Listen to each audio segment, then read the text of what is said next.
My name is Ravi. The last name is Orr. I was born in York, Pennsylvania. Where and when? I am 30 years old. February 27th is my birthday. So hopefully that answers the question. We're going to start off strong. We're going to end strong. It's going to be great. Well, for the most part, I play music for a living. I teach people music privately and at a school of rock, which are across the entire country, so hopefully people know what those are. Write music, produce music, record music with other bands, with myself. That's what I do. I play music. When I was 7 years old, I heard Michael Jackson, and I knew I wanted to be a singer. So I always wanted to play drums since I could remember, but my parents never bought me anything like that. They always talked me out of it. So when my parents broke up, I actually moved away, and I got with this stepfather type person. And he went out one day and he bought a drum set. And after that, I just taught myself. I was about 11 years old. But yeah, I always wanted to play drums, and I always wanted to sing. Everything else kind of came later, you know, just from sitting around noodling with like a piano at a church or something like that and being like, this is awesome. And guitar, I actually ended up playing guitar because I moved away from that drum set I was just talking about and that person that was father, whatever figure. And then I had no drums, and it was like somebody took my arm off. So I started playing guitar. I bought some cheap, crappy guitar and started playing guitar.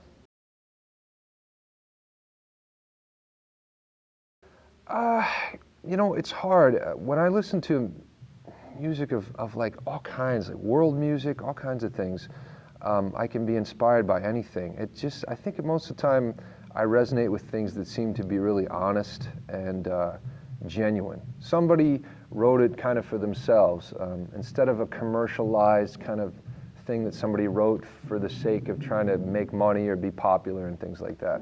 So anytime it doesn't feel genuine, I'm normally just like, I don't care, I don't like it. And when it seems like something that somebody's trying to say and they have a message, or they felt some pain and they want to put it through this music, that's usually what I resonate with. So I mean, bands, The Wall, like Pink Floyd, is one of my biggest influences because that whole thing feels like somebody's life condensed into music, and it just flows into the next song, and it's amazing. But then Tool, Radiohead, a lot of beautiful music, Deftones. I think the crappy, sad answer would be that I dealt with a lot of depression and still do, and music when I was young was exciting to me and resonated with me, but as I got older, it felt like it was an outlet that I needed to have. And sometimes when I'm really down or I'm really, really upset, it tends to be the last thing before just all the suicidal thoughts and everything come into play. I mean, that's still there, but it just feels like like a blanket that can come over top of me. I can sit down when I'm really, really upset about something and just play a piano, and it's like mother's milk. It's just like being wrapped in something and having somebody be like, oh, this is okay. And I don't get that from many other things. I can't get that from a television program, or, you know, I might get that from my wife. You should say that anyway. I get that from my wife. Okay, sorry. Mostly I hope to just be able to keep creating music. I don't want to be a part of the system and part of the man and the corporate world. That stuff really disgusts me and makes me upset, and I don't really feel like I'm a part of this world in a lot of ways, and I'm definitely not a part of those things. So I just want to keep creating and be able to help other people create music and influence people and help them through the same kind of traumas that I went through growing up or things like that. So it almost always boils down to wanting to help people.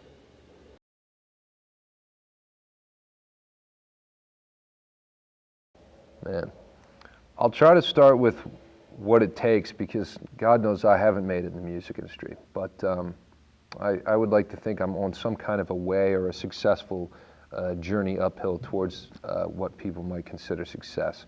What it takes, I think I think you have to, once again, not to go back to this, you have to make music kind of for yourself. You have to be honest with yourself about what you enjoy, what you like, and you can't be sitting there creating artwork for the sake of the audience or for other people, because that's already stepping forward with dishonesty.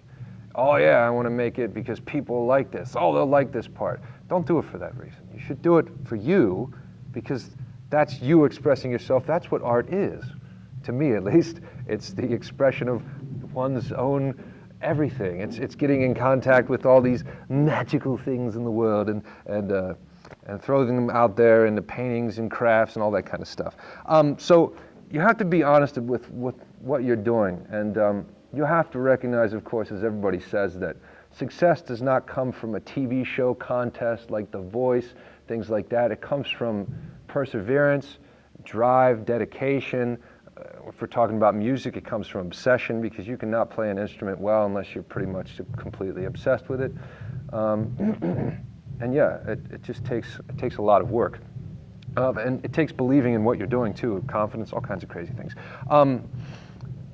The other question is much harder to answer, what it takes to get big.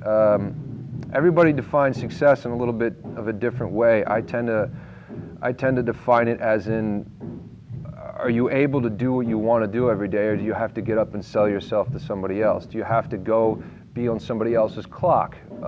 Well, if not, then for the most part, you're already slightly successful. Are we still doing good? Yeah. If not, then you're already slightly successful. I mean, you might be completely successful, and then everywhere else you go is up from there. I think back in the 70s, 80s, 90s, and even maybe the early 2000s, what it meant to make it was to get signed. Somebody was going to respect what you do. They were going to admire what you do. You were going to send them something. They were going to be like, yeah, and then they were going to give you a bunch of money. They were going to record stuff, and then you made it, right? You got something on the radio, you made it. Nowadays, that stuff pretty much doesn't exist. And if it does, it's pretty much a corporation taking advantage of you as much as they can. Not that they weren't before, but now it's really heavy in that. They're going to take advantage of you as much as they can. They're going to use you for whatever they want, and then you're going to be gone. They'll just cut you from whatever label, whatever money, they don't care, and then you're gone and you're back to yourself again, which is probably where you should have been to begin with. I'm going to have to work hard, persevere. If I deserve to be heard, I will be heard. If I work hard, I go in front of people and I'm on a stage and people connect with me, it will be heard. I will continue to have success in a specific direction because of what I do and who I am and what I have to offer the world. If you don't have that much to offer, if you're dishonest, you don't, all that kind of stuff. You have the wrong aspirations. If you're aspiring to get laid and make money and stuff, that's okay, I guess, but once again, you're taking a step in the wrong direction.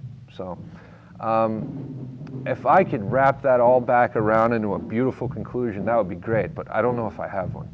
It's the same thing. It's to be successful, you should know what you want, you should be honest about what you want, and you should try to help other people along the way, and you should make honest work, and you should work hard at it. I think that's all I can say, yeah. Okay. I'd say, there's a lot of avenues that you can get your music out there, and there's a lot of ways that you can record your own music now and things like that. I would say, first of all, go ask people questions. If you don't know how to record your own music and you don't have some kind of little setup where you can record things, go to a place like a music store and ask people questions. I made the mistake of not doing that, and I struggled for years and couldn't record anything. And I went to one guy in a guitar center. I don't know if I'm allowed to say that. I went to a guy in a big music store, wink, wink, and he taught me everything that I needed to know. He's like, you should get this will help you. Oh, you're having this problem, you should do this and everything. And I was just enamored with how much, I was like, oh my God, and it'll only cost this much money. And then I wrote an entire album because I just should have asked questions instead of being like, I don't need anybody's help. So first of all, ask people questions. Try to ask for help. And then put yourself out there. You shouldn't, I don't know how to say it. There's YouTube, there's all these ways to put your music out there. You got to get it out there, but you also got to work hard and go out in front of people and stuff, because the more you sit in your house, you're not going to get noticed. You're just going to be in your house, and your mom's going to take your You know, you're drawing and hanging on the fridge, and you're gonna be like, thanks, Mom, and that's all that's gonna happen.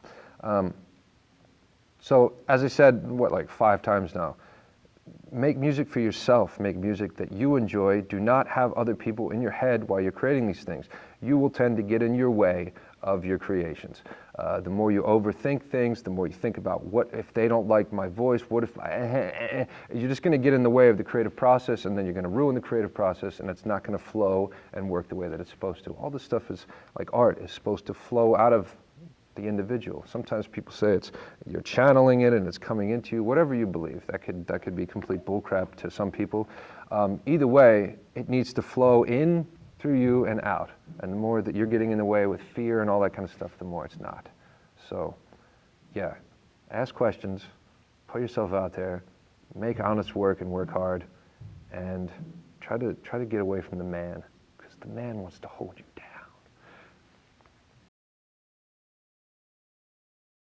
Yeah, I mean, I guess. I'm not too good at this kind of stuff. But yeah, I'm releasing an album in like 2 weeks. I worked on it for like 3.5, 4 years. I've recorded it all by myself. My first record cost me a whole bunch of money because I had to get other people to do it. So then I spent a whole bunch of time figuring out how I could do it myself so I could be completely independent.